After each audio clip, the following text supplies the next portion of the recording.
Hola, ¿qué tal? Muy buenos días para ustedes, tardes para mí. Bueno, esta es la cuarta semana ya y esta sería la tercera sesión grabada. Bueno, no la... Sí, bueno, la tercera sesión que es la sesión grabada. En este caso, bueno, pues por las cuestiones de la reunión que tuve el día lunes en Fado, no tuvimos la clase y el día martes, pues digo el miércoles, pues fue festivo, pero pues no podemos dejar de perder la oportunidad de este viernes de poder conectarnos a través de esta grabación. Espero que con este tema podamos cerrar una primera unidad, porque la próxima semana tendremos nuestra evaluación. Entonces, en nuestra evaluación, pues ahí vamos a hablar sobre los temas. Les voy a poner los materiales, los contenidos que hemos visto, se los voy a poner en la plataforma de Teams para que puedan estudiar. Y el día lunes tendremos nuestro repaso para el día miércoles asignar nuestra primera evaluación parcial de este periodo. ¿Ok? El tema que hoy nos atañe es hablar un poquito sobre dos técnicas de animación. Son dos técnicas de animación muy prácticas, técnicas de animación que, bueno, ya estuvimos hablando un poco de ellas en algunas sesiones anteriores y que en este caso, bueno, pues son de las técnicas de animación más utilizadas. Vamos a empezar entonces con estos dos temas. El primero es hablar sobre el stop motion. Y bueno, el stop motion es hablar de uno de los tipos de animación más utilizados, ¿sí? En la historia de la animación, donde hemos hablado que cualquier elemento prácticamente puede ser utilizado para realizar este tipo de animación. En este caso, ¿qué es el stop motion? Bueno, el stop motion o animación cuadro a cuadro es una técnica que consiste en aparentar el movimiento de objetos estáticos capturando fotografías. Es una técnica de animación basada en la sucesión de imágenes fijas animando objetos inanimados. Es decir, que en este caso, como habíamos platicado, podemos utilizar cualquier elemento, cualquiera que sea, y simplemente con tomar varias fotografías donde varíe la posición, el tamaño, la ubicación del objeto, incluso el encuadre, el ángulo, pues ahí tenemos una apariencia de movimiento, ¿no? Y son técnicas que se han utilizado desde hace muchos años, de repente se utilizan de forma intermitente, ¿sí? Porque pues al final de cuentas es un recurso dentro de la animación. ¿Qué objetos podemos utilizar para esto? Bueno, cualquier objeto puede funcionar. Como personajes de un video, las técnicas de creación de personajes que pueden utilizarse son muchas. Muñecos o juguetes, plastilina, dibujos y objetos en general. Lo mejor de todo es que se requieren muy pocos recursos para generar un video de animación stop motion. Una cámara de fotos, una computadora que tenga un software de edición de video, incluso esto que nosotros tenemos, pues digo, obviamente es para la referencia que nosotros podemos utilizar. Cualquier elemento prácticamente podemos utilizarlo. ¿Se acuerdan lo de la animación de pez? Bueno, pues ellos utilizaban objetos y luego les daban una representación diferente.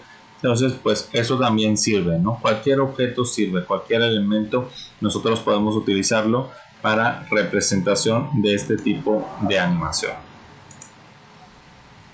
¿Cuáles son los tipos de stop motion? Y bueno, aquí vemos algunos de ellos, que son dos grandes grupos. Lo que es stop motion, como llamada la clay motion, ¿sí? O claymation, ¿sí? Y las animaciones de objetos más rígidos. Las animaciones de objetos más rígidos, bueno, son como aquellas que vimos en estos primeros pioneros de la animación, como Segundo de Chomón, Georges Méliès y Stuart Blackton, que principalmente tenían esta referencia de objetos que pues, no tenían esta plastilina o esta arcilla moldeable, entonces pues utilizaban otros recursos para poder generar este tipo de animaciones. ¿Okay? Y ahí tenemos las dos variantes, la de clay motion, que son con plastilina, y hoy en día las de objetos rígidos. En este momento les voy a poner un video que habla un poquito acerca de esta referencia. More folks doing all the characters.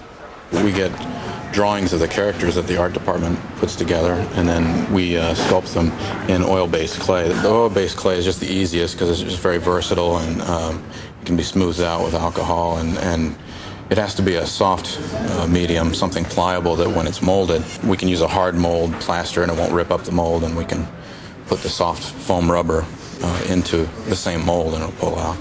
Each puppet has an armature inside it, which is basically a ball and socket, which enables you to move a puppet like these. We usually get a sculpture or a drawing of front view and side view, and then we'll determine where the joints are supposed to be. Usually the joints are one of two different types. There's ball joints and then there's hinges. Ball joints are like in his neck here. You can move it, almost like a universal joint, any amount of range. And those are good for general purpose joints. And hinges are really good for like down here in hips and in his main body because they can be tightened off really strong. All the intricate parts and pieces of the armatures were hand machined to fit perfectly for each puppet, ensuring that each tiny movement would look smooth and fluid when posed 24 different times for each second of film. After a puppet a character is sculpted, then it goes to the molding department and it goes to the entire molding process. After they make a mold, they then lay a steel armature in the mold. The mold gets injected with a foam latex material that covers the armature. It's then baked out in an oven, taken out of the mold, and brought up to fabrication. From that point on, that puppet belongs to myself and my crew, the puppet fabrication department. We put the different paint jobs or clothing, hair, fur, everything else that gives the puppet its full character, and then it goes out for animation.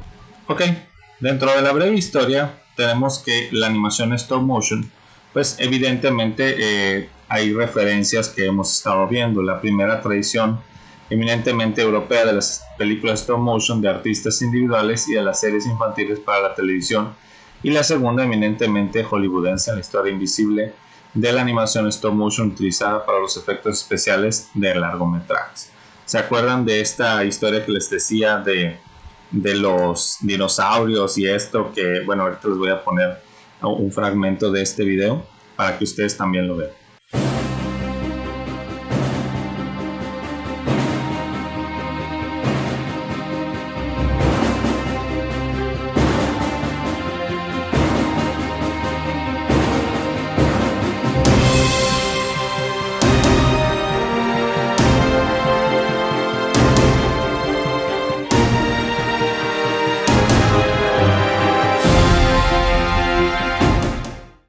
Bueno, ¿qué les pareció? Está interesante, ¿no? El uso de estos recursos que pues obviamente son referencia para este tipo de generación de animaciones. Para complicar más las cosas, la animación 3D stop motion incluye dos técnicas muy distintas, una basada en el uso de marionetas y muñecos de arcilla y la otra en el empleo de objetos y artefactos. En este caso, pues un claro ejemplo en el último es las animaciones de pez, o de aquellos que utilizan algunos objetos y dan la representación de otro tipo de cosas para lo que quieren lograr en sus animaciones. El origen de la animación de 3D stop motion pues está en este hombre. ¿Se acuerdan? ¿Se acuerdan de ese nombre? Ladislav Starevich, quien en el año 1912 realiza una de las primeras películas stop motion utilizando como modelos insectos reales. Acuérdense que lo que les comenté, que sí utilizó insectos reales como referencia, pero no eran insectos reales por la fragilidad que estos tenían. ¿Okay? Entonces, uno de sus primeros cortometrajes fue La venganza del camarógrafo, en donde la familia Escarabajo se destruye por causa de la infidelidad de los dos esposos. El sonido es otra de las cosas que son importantes para la animación, sobre todo considerando que sin el sonido pues tenemos más de, bueno, la mitad probablemente de la interacción que pues puede quedar nula, sobre todo en un proyecto audiovisual. Entonces es importante también esto. Según el maestro de la animación Barry Ports, en animación stop motion existe una estrecha relación entre el sonido y la interpretación de los personajes. Ports prefiere las voces sutiles y los efectos sonoros sugerentes, y más que nada una partitura musical que le inspire para crear una banda sonora distintiva para la animación. Tenemos en este caso aquellas como Fantasía, ¿sí?, o la de Allegro non troppo, o aquellas películas que por ejemplo tenían música como su referente, ¿sí? Todas estas películas de Disney que eran musicales al final de cuentas, pues obviamente son referencia para este tipo de animación. La sincronía labial es una de las partes importantes y pues de cierta forma trascendente, porque es la sincronización que tiene el personaje animado al hablar con la voz de aquella persona que le da a este personaje, ¿no? Obviamente pues aquí hay varias conjeturas y hay varios procedimientos que se han sacado, ¿no? Por ejemplo, aquí vemos en este texto que dice: la sincronía labial suele ser un obstáculo difícil de superar para los estudiantes de animación y animadores. De cierta manera es más importante concentrarse en la expresión de los ojos que en la perfecta sincronía de la boca. Si nos damos cuenta, cuando conversamos con una persona, miramos a sus ojos. Por otro lado, muchas veces el personaje no representa la anatomía necesaria, como dientes o lengua, para realizar una sincronía labial precisa, o no tenemos fotogramas suficientes en un segundo.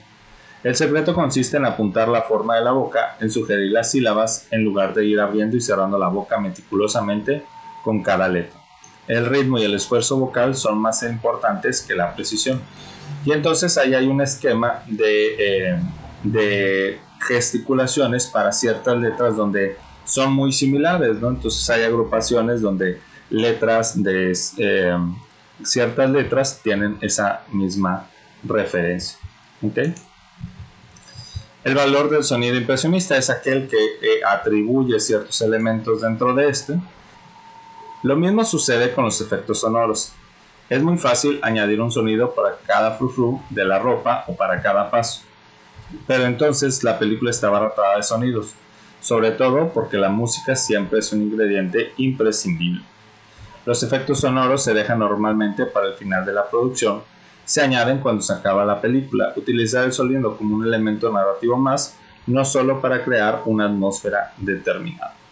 Y entonces aquí es donde nosotros vemos que el sonido tiene una referencia importantísima en la creación de nuestros elementos. Nosotros podemos tener muchos sonidos, pero no significa que esos sonidos aporten a nuestro escenario, ¿sí? Acuérdense que lo que estamos haciendo es tratando de narrar una historia.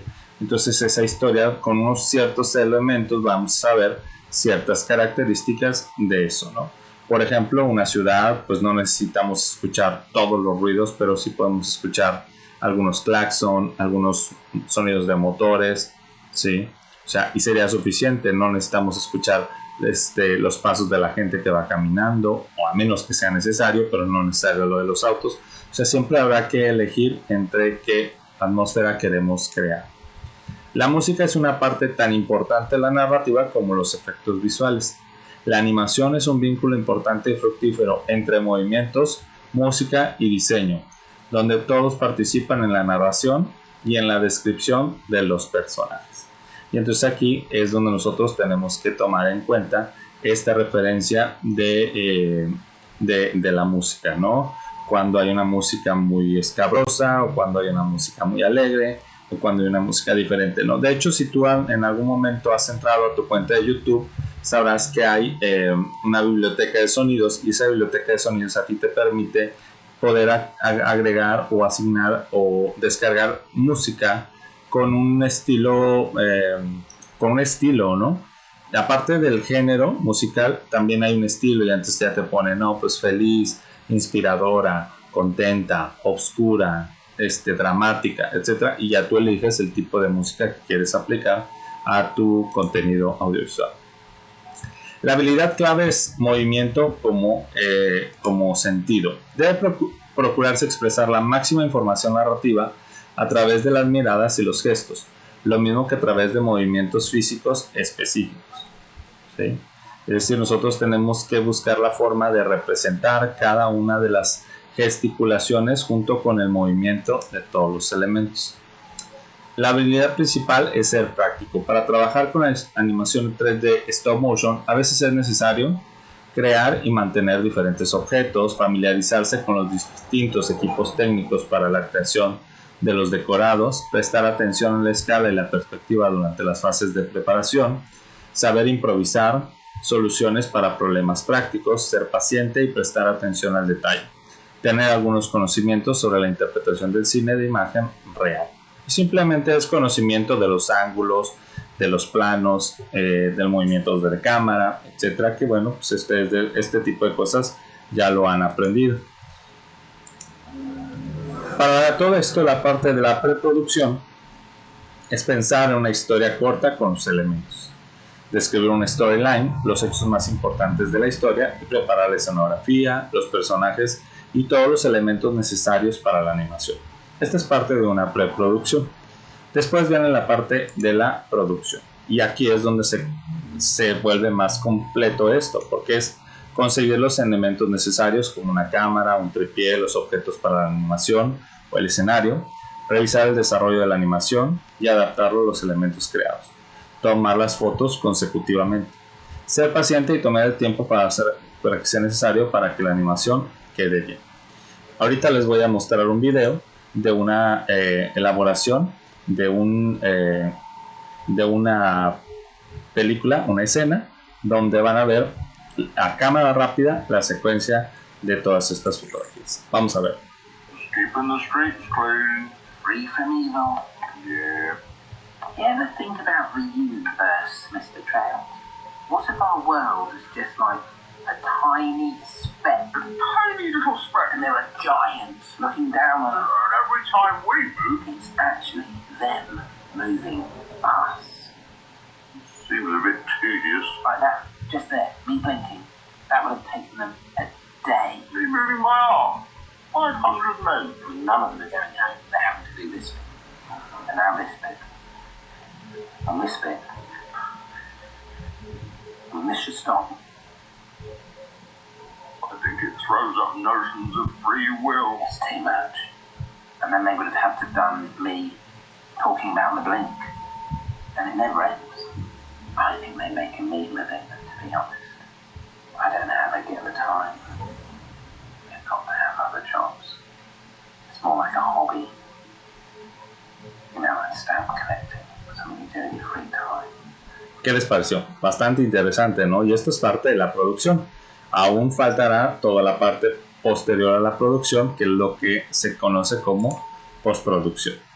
Dice, algunas consideraciones técnicas. Se tiene que hacer aproximadamente entre 1500 y 2000 tomas fotográficas para que el ojo humano pueda percibir el movimiento. Recuerden siempre que son máximo 24 cuadros por segundo. Se debe de mantener el encuadre, ¿sí? Se recomienda tener muy en cuenta la iluminación y el fondo de la escenografía. El peso de la fotografía debe corroborarse antes del montaje de la animación. Son algunas consideraciones técnicas que son importantes tomar para cuando nosotros vamos a utilizar este elemento. Es decir, por eso es importante un tripié, porque nosotros montamos el tripié y lo único que vamos a hacer es estar moviendo las cosas. En la cámara se queda con la misma apertura, con el mismo ángulo, y nosotros lo que hacemos es que vamos variando. ¿Se acuerdan de la animación del Godzilla? Bueno, ahí va manteniendo ciertos encuadres, pone las posiciones de estos elementos en una sola posición y lo que se van moviendo son nuestros personajes. Para la parte de postproducción dice conseguir el material necesario, una computadora con un programa de edición como Premiere, After Effects, Vegas, DaVinci Resolve, o sea, es decir, cualquier programa de edición de video te puede servir, o en dado caso Flash o Anime. Dice, este programa combina todos los cuadros para dar la ilusión de una animación. ¿Sí?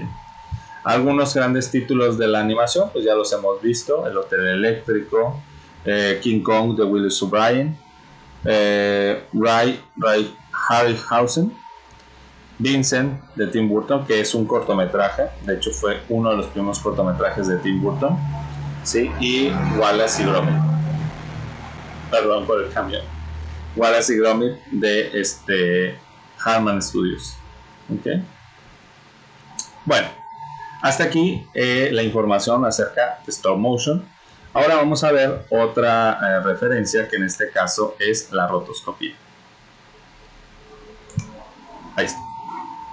La rotoscopía es la técnica que consiste en el redibujado manual de un contorno frame por frame, tomando como base una secuencia de imágenes de acción real, previamente filmada en cine o grabada en video. De esta manera se genera una silueta que se mueve de manera realista y cómo podemos usar como máscara para componer las otras imágenes o como referencia para animar un personaje.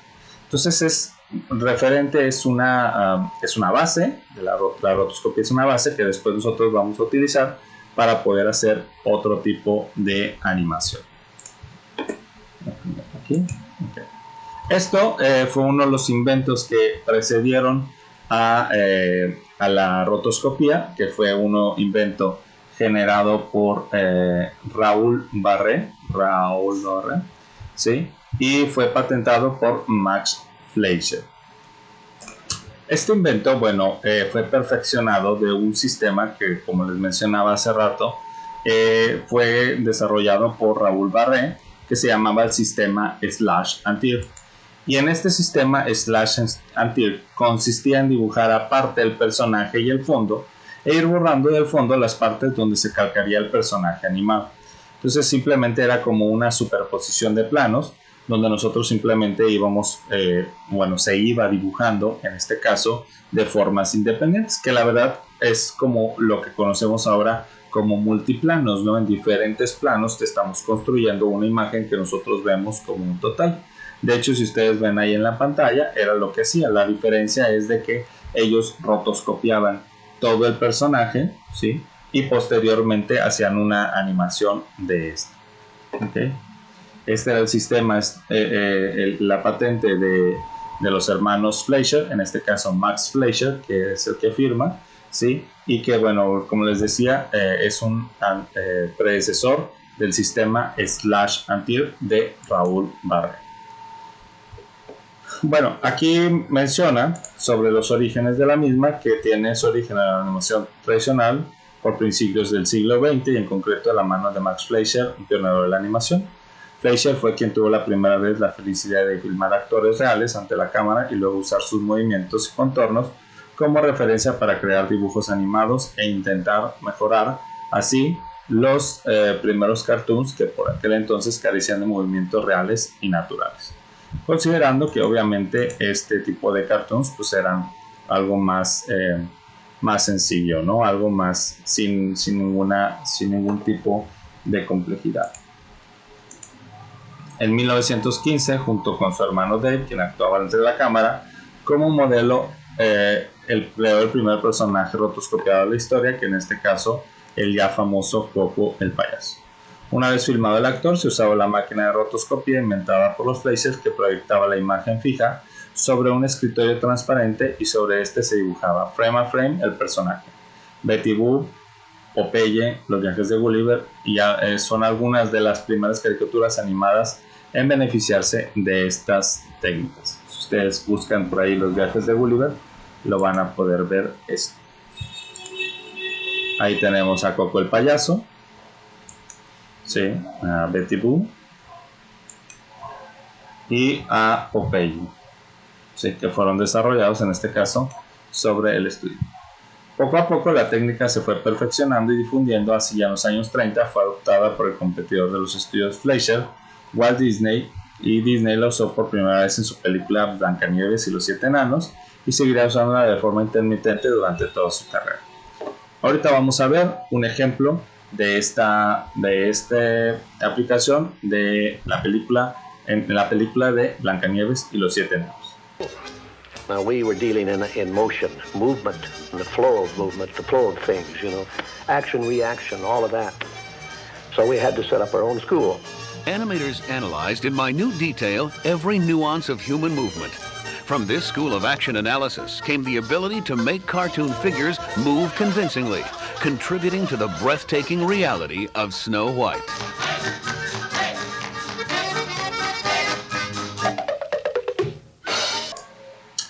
Ok, ¿qué les pareció?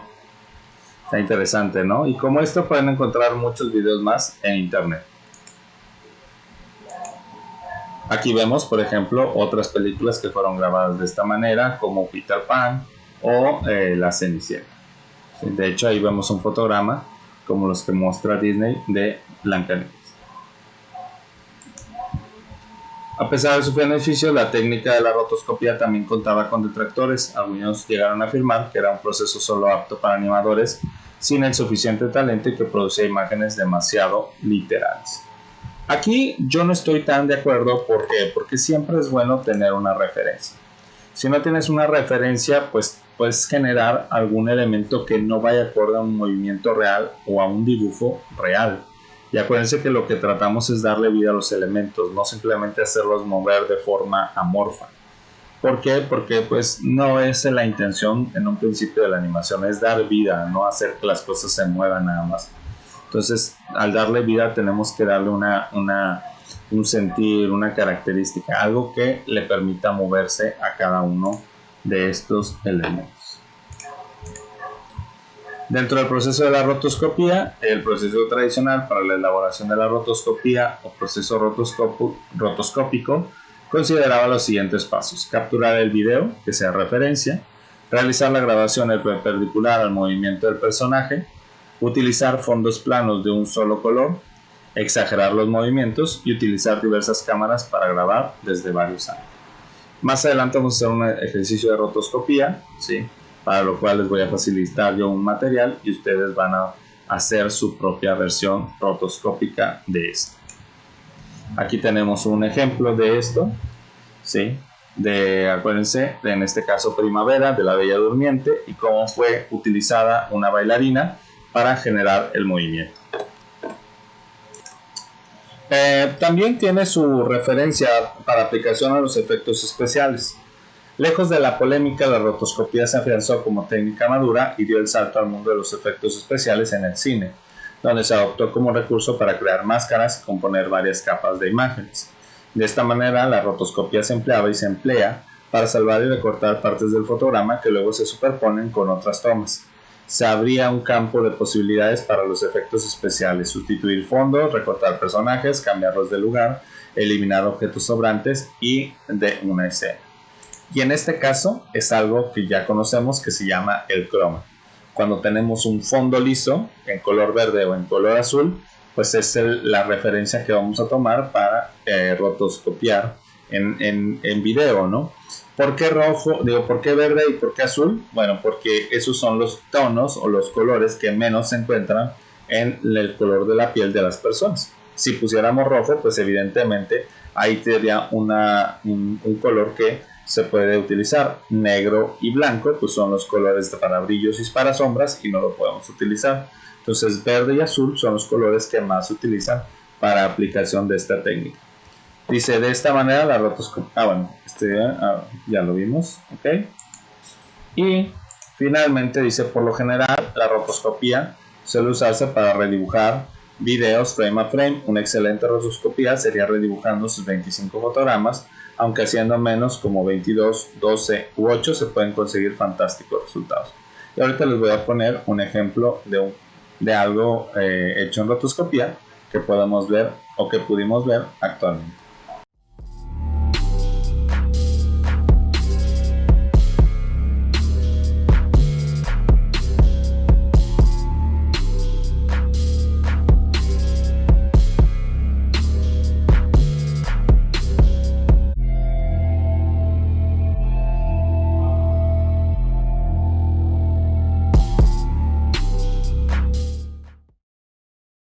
Ok, entonces hasta aquí llegamos a estos dos temas que eran stop motion y rotoscopía, para lo cual vamos a asignar una pequeña actividad con la cual vamos a pedirles que utilicen ya sea una cámara fotográfica o una cámara digital, ¿sí?, o la cámara de su teléfono celular, y entonces utilizando un formato apaisado como es esto, puedan tomar fotografías de un elemento que puedan mover alrededor de, no sé, 8 fotogramas por segundo.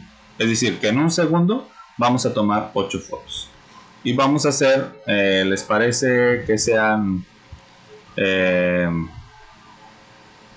8 segundos? 8 segundos de una animación. Si multiplicamos 8 por 8, 64 fotos que tomarían. Obviamente, ¿qué pueden utilizar? Pueden utilizar plastilina, pueden utilizar objetos rígidos, pueden utilizar cualquier cosa. Importante, mantener la cámara siempre en una misma posición, no así, o sea, no. Una misma posición.